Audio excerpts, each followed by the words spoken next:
Hi guys, this is Miss Anderson, and this lesson is going to be on figurative language. And so here to help me teach you guys figurative language is my little friend, Shreky Jr. Shreky Jr. says hello to everyone. He says that he is glad to be here, and he also said that he hopes you like this lesson. So say hello to Shreky Jr. Okay, let's look into figurative language. So first, before we go into figurative language, let's talk about literal language. So in a previous lesson, we learned the difference between denotative and connotative words. We learned that denotative words are just words that have the dictionary meaning, and we learned that connotative are actually words that are associated with a feeling or an emotion. Well, figurative and literal language fit right along with denotative and connotative. Can you guess which one literal is connected to? Well, if you said denotative, you would be correct. So denotative words and literal language are very similar. Denotative words give the dictionary's definition, and literal words, if you look here on the screen, they describe words that are factual and true to their meaning.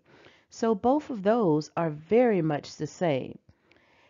In addition, figurative language, just like connotative language, has another meaning or a feeling associated with it. Okay?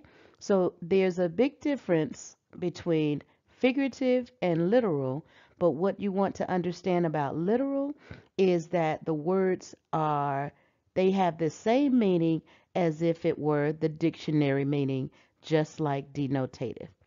So that is literal language. All right, so Shreky Jr. says to tell you hello. He says he is doing great and he wanted to tell you a little bit about himself. Shreky Jr. says to tell you that he is in middle school. He says that in school he likes math and science. He says he doesn't like social studies, but he says he's okay with language arts. And I was like, really, Shreky Jr.? And so he said, yeah, he's just okay with it. So that's a little bit about Shreky Jr. and literal figurative language. Okay, so here we have figurative language. This is where we get into it, okay? So we said figurative language was very similar to connotative words, okay? Or connotative language, you can call it that. So figurative language, if we look on the screen here, is language that describes something as different from its actual or literal meaning. So figurative is actually the opposite of literal language. So let's look at the example here. And I didn't go over the example of literal, so I'll do that now. So if you look at the picture, under literal language, it says, I feel very hungry. So literally, those words just simply mean that I am hungry or a person is hungry. Now let's look at the figurative language, okay? So instead of saying I am hungry, we could say something like, well, I am so hungry that I could eat a horse. So that would be figurative because we are using words in a very different meaning from its actual meaning because we can't actually eat a horse. So that is an example of figurative language. Okay, and there is Shreky Jr. He is doing his little shuffle. He says he had a good night. He says hello to you. He wanted to tell you a little bit more about himself. He said to tell you that his dad's name is Shrek. If you didn't know that, Shreky Jr. said that he is an ogre, and his mom's name is Princess Fiona. So Shreky says one of his favorite things to do is to dance. And of course, he's doing his little shuffle now. So go, Shreky, go. All right, so let's move on to our next figurative language term. So now we have an analogy. An analogy is a comparison between two things in order to explain something. The example that we have here is a good book is like a friend. It entertains you and it keeps you company. So, the comparison that's being compared here, or the two things that's being compared here, is a good book and a friend. Why? Because they both are good for you, or they both are good to you. So, a good book, it entertains you and it keeps you company, just like a friend entertains you and keeps you company. So, literature and speaking are full of analogies, and we're going to start identifying and evaluating those as we go along, okay? Analogy. All right, so there's Shrekky Jr. So he says to say hello. He says he's not feeling well today. He says he got in trouble in his class yesterday. He didn't tell me what about, but he just said he wasn't with it today. So I told him I would check back in with him next time. Bye, Shrekky Jr. All right, guys, so that was an analogy. Let's keep going. Okay, so now we have a metaphor. A metaphor is a type of analogy, meaning that it compares two unlike things by describing one thing as another in order to show that they have something in common. So basically, a metaphor compares two unlike things. That's just a short version, okay? And so look at our example here. It says, our classroom was a total zoo today. So the two things that are being compared are the class, meaning all the students and teacher and probably a busy and crowded classroom, to the same thing as a zoo. And if you've ever been to the zoo, then you know it's full of animals and animal keepers and visitors and stuff like that. So it's very hard to move around. So that's the comparison that's being made, is a classroom that is busy to a zoo that is also busy. So a metaphor compares two unlike things. All right, so did you say hello to Shrekky Jr.? Okay, Shrekky Jr. says he is feeling much better today. I was able to ask him a little bit more about himself, and he told me that he has a big sister named Shakira. So Shrekky Jr. has a sister named Shakira. So stay tuned and see what else Shrekky Jr. will tell me about his sister. So this term was metaphor. Let's keep going.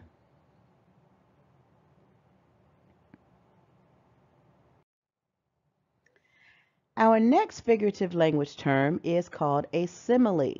And a simile is it's very similar. I don't want to say just like, but it's very similar to a metaphor in that it is a type of analogy. It does compare two unlike things just like a metaphor. Now, the difference between a simile and a metaphor is a simile uses like or as. So similes are usually sometimes easier to spot than metaphors, because similes, if you see the like or as, then it is a simile. So look at the pictures here, and they are like two peas in a pod.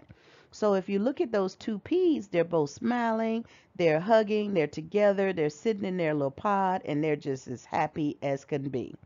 So the comparison is two best friends, two best buddies, two BFFs, or whatever you want to call it.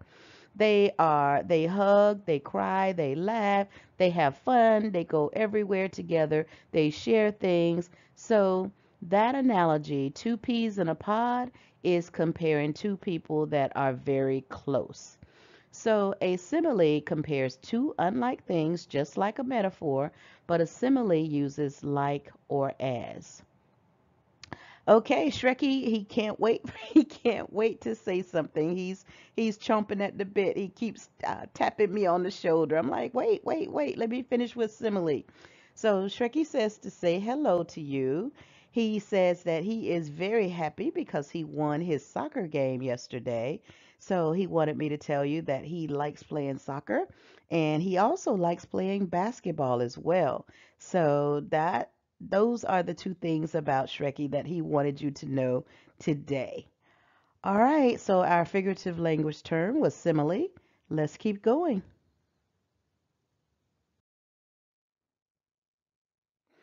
So our next term is irony, okay? Irony. Irony is when something is really the opposite of what is said or what is written. For example, you see the example here on the page. It says, "This is my dog. His name is Tiny." And if you look at the dog is anything but tiny. The dog is actually huge. And that is a perfect example of irony. Irony is when something is the opposite of what it actually looks like. Okay? So, irony. All right, so we will be looking at irony in class in our reading, and you'll find that irony can be funny. It can be, it can have many emotions attached to it, okay? All right, so our figurative language term is irony. And so Shrekky Jr. says to say hello to you. He is doing his shuffle because he says he had a great weekend last weekend. He said he made some progress on his Fortnite plays. I don't know what that means, but okay. I do know what Fortnite means. So he is doing his Fortnite, his victory dance. So that is what he's doing today. So Shrekky said to say hello. And he said if there are any Fortniters out there to meet him online. All right, this figurative language term was irony. Let's keep going. Our next figurative language term is sarcasm. Sarcasm is using irony to make a funny remark that actually means the opposite of what is said. Now, sarcasm, you should be able to identify really easily because we use sarcasm in the classroom almost daily. There's not a moment that goes by that we are not saying something that is sarcastic. So in this example, we have, wow, this lesson is so exciting. I'm just thrilled. And if you can look at her posture and her demeanor, she is not thrilled, okay? She looks like she is bored to death. So sarcasm is actually saying the opposite. Now, the thing about sarcasm that I want you to remember is that sarcasm can be a little negative, okay? So, sarcastic people are usually negative people and they sometimes are making fun, you know? So, be careful how you use sarcasm because it is negative. It can come across as mean and rude, okay, if you use it consistently. Okay, that was our figurative language term, and it is sarcasm. Shrekky Jr. says to say hello. He um, he is doing great today. He said his big sister Shakira is learning how to drive, and so him and his family went out to dinner after his sister took her driver's test, and so he says he was happy for her, and so he's just chilling today and just wanted to say hello. So I told him to tell his sister congratulations on getting her driver's license. By Shrekky Jr. Our figurative language term was sarcasm.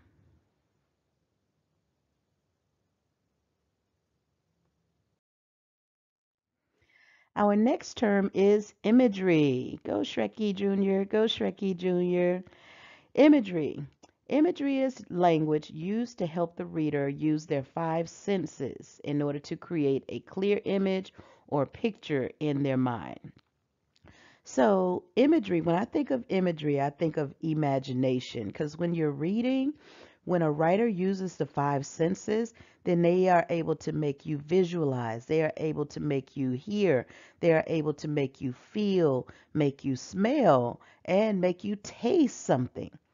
And we are actually going to see how language does that in our readings in class. Imagery is huge. It is huge. And so using words that creates those feelings, those emotions, using the five senses makes you a wonderful writer. That's what the poets do. That's what biographers do. So stay tuned for the imagery, okay? All right, Shrekky Jr. says to say hello. He says he doesn't have much to say today other than to tell you that he may be coming for a visit to Holcomb Ridge Middle School, and I told him to come on. So I asked him where did he live, and he said, no, no, no, no, no, no, no. Just tell everybody that I may be coming for a visit. So I said, okay, threw my hands up and said, okay. Our figurative language term is imagery. Okay, our next figurative language term is hyperbole. Repeat that, hyperbole. All right, Shrekky Jr. is on the move. So a hyperbole is a huge, obvious, big exaggeration. Okay, so remember that figurative language where I am so hungry I could eat a horse? Oh, Shrekky Jr. is gone. I am so hungry I could eat a horse. Well, that is a huge exaggeration. Why? Because we would not even consider eating something as large as a horse. In addition to, we just don't eat horses, period. So that is a huge, huge exaggeration. So we use hyperboles a lot in language, both mostly in speaking and not as much as in written form. But we will see some examples of hyperbole. All right, so Shrekky is gone, so we will move on to our next figurative language term. Okay, Shrekky's back. Hi, Shrekky Jr. Our figurative language term we have is onomatopoeia, and I'm very sure you're aware of onomatopoeia. It is a type of imagery word, meaning that onomatopoeia is a word that makes a sound. So, for example, choo choo for a train. So, choo choo is a word, but it actually makes a sound. And so you've heard it like bam or wham or pow. And so in this case, they have oink oink here, which is the sound that a pig makes as well. So there are a lot of words, and that's how we use these words as imagery when we write in order to create that feeling of that sound. So remember when I said that imagery can create using the five senses? Onomatopoeia are words that will do that, that will create a sense of sound when you use them in your writing. Okay, Shrekky Jr. says to say hello. He says he is doing great today. He says he got his progress report and he got all A's and B's. And I was like, high five, Shrekky Jr. So he says he's taking it home to his parents for them to take a look and to see what he's going to get as a reward. So I was like, all right, Shrekky. So he said, stay tuned and maybe he'll share what he gets as a reward with us. So I said, okay. Our figurative language term is onomatopoeia, and let's move on to our next one.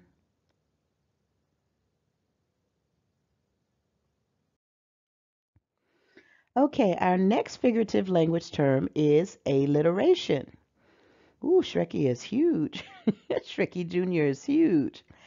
Alliteration is the repeating of the initial or beginning sound of a word that's in a sentence. And so the example that they have here is Sally sells seashells by the seashore. And you're actually supposed to say it like really fast. But alliteration is used a lot in speeches. And we're going to look at that. Dr. Martin Luther King, we're going to look at his speech, and he uses alliteration a lot. Okay. So it is the repeating of the beginning sounds in order to create an effect. Okay. And I really want you to see the effect that alliteration has on the reader. Okay. All right, so Shrekky Jr. says to say hello. He says the last time he was going to tell us the reward that he got, and he said that his parents are taking him to Chuck E. Cheese on the weekend. So I was like, wow. So he says he's feeling really good about himself right about now. I was like, okay, good for you, Shrekky Jr. So alliteration is our figurative language, and we are moving right along.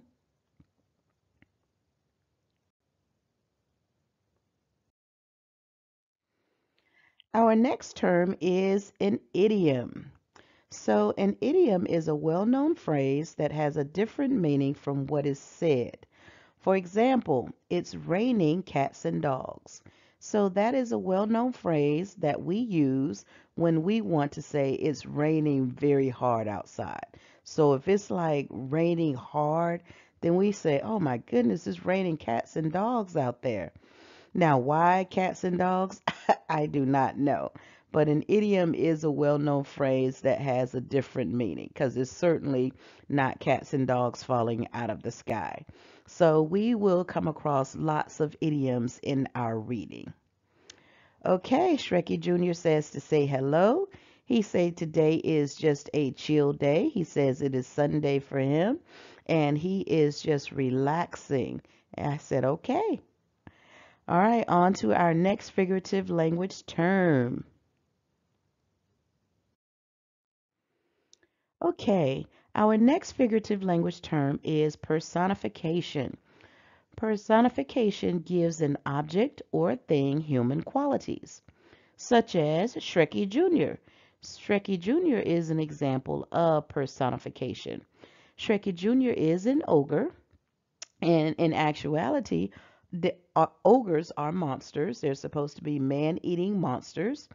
And so we have given Shrekky actions and thoughts and feelings and a family. We have given this monster all the qualities of a human. So personification, we see that a lot in fairy tales and in fantasies where we see animals and especially animals, but sometimes things. I can't recall any things right now, but I know lots of animals that we give human qualities to. So personification is very easy to spot. Okay, so that's our figurative language term, personification. And so Shrekky Jr. He's just saying hello, how are you, and all is well on his end. Let's move on.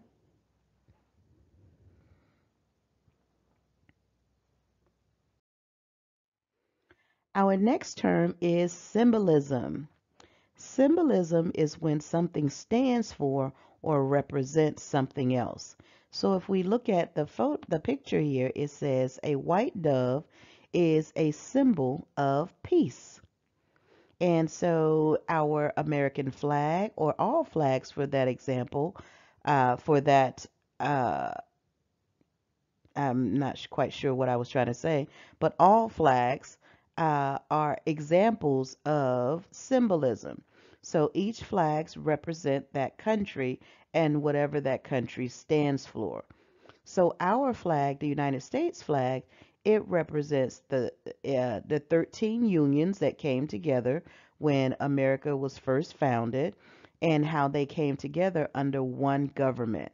So it's supposed to represent many, many people together as one. So symbolism is when one thing represents another thing. Hi, Shrekky Jr. We're going to keep going. Bye, Shrekky Jr.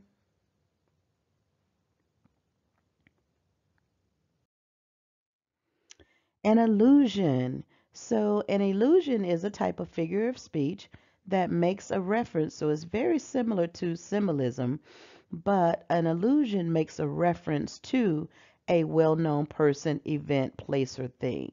So, if you look at the example here, an illusion, they have this little girl here. It says she is a regular Einstein. So they are alluding that this little girl is acting in a manner of Albert Einstein. And what do we know about Albert Einstein? Well, we know that he was a genius that invented several things. So the illusion is that if she is an Einstein, then that means she is very smart. Very smart. Now, I also added an example here from the movie Shrek and Shrek's mom, Princess Fiona here. If you've ever seen the movie, there's a fight scene in here where she is trying to be taken by Peter Pan's merry men. And so she is fighting the men and she jumps up and does this whoosh, and then she kicks him. And so that move is an allusion to a previously made movie called The Matrix. And that is the picture that's at the bottom. The Matrix, the character in there, the young lady, Trinity was her name. She first made that move of jumping up high, going in slow motion, and kicking your opponent into a wall.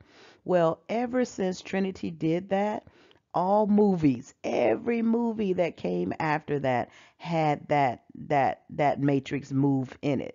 So that was an illusion used over and over and over because they were making reference to the Matrix kicking move.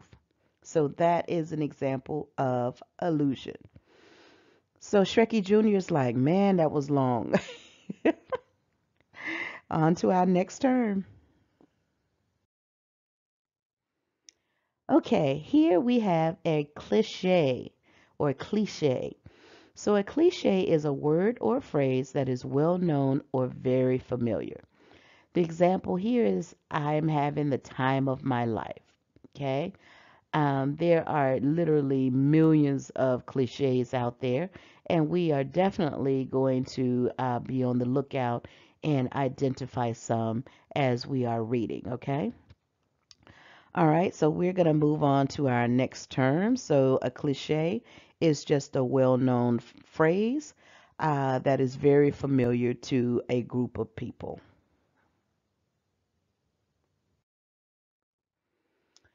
Here we have what is called an adage and a proverb. So an adage or a proverb is a saying that has come to be true over time for many people.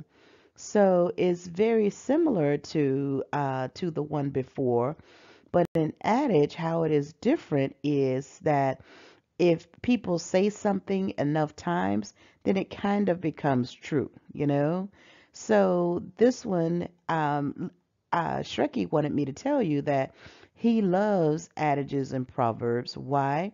Because he says the first one that's an example here, he wanted me to tell you that this one is a perfect example. So look at the page here. It says, don't judge a book by its cover. And Shrekky Jr. says that people are always judging him because they think that just because he's an ogre, that he's out to eat them and to kill them. And he says that that's just absolutely not true.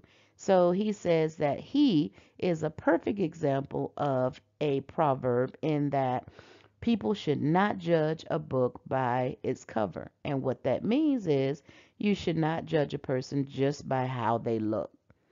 So, other examples that we have here is a picture is worth 1,000 words. Action speaks louder than words. That one is very common. And absence makes the hearts grow fonder. That one is very common as well. And so a proverb is actually a piece of wisdom. It's supposed to come from wisdom. So we will definitely read some more of these in class, but our figurative language term is an adage and a proverb. And Shrekky says, don't forget. Our next figurative language term, hey Shrekky Jr., is an oxymoron. So, an oxymoron is a figure of speech where a word or phrase contradicts or goes against itself. So, usually you're going to have two words, and those two words are going to be either the opposite or go against each other for some reason. For example, what we have here is a jumbo shrimp. Now, if you know anything about shrimp, shrimps are very small, okay? And so jumbo is very large. So a jumbo shrimp is actually an oxymoron, okay? It's like two words that should not go together, you know? So we will definitely be taking a look at some examples of oxymorons in our text. Shrekky Jr. says to say hello to you. He says he is having a great day. He's doing his little shuffle here. And so he just said to say hello. How are you? And he hopes you are doing well. On to our next term. Okay, so here we have a pun. A pun is a play on words that can be understood in two ways. It gives a word or phrase a twist in order to mean something else. So puns are used almost as much as sarcasm by teenagers, by middle schoolers. So look at the example here. I was trying to understand how lightning worked, then it struck me. So puns, unlike sarcasm, are actually funny and they're light. They can be positive. So the example here, I was trying to understand how lightning works and then it struck me. So that is a play on words where they're meaning that lightning struck them. But lightning didn't actually strike, so that is figurative language. So puns are actually, I love puns. I love play on words. And so uh, we will definitely be taking a look at some of those in class.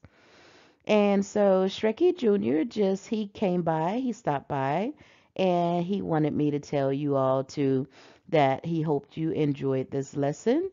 He says that he's looking forward to seeing you guys again. He says that he hoped you all had fun and are wonderful students. And I told him that you are. And so he said, until next time. So bye, Shrekky Jr. See you next time.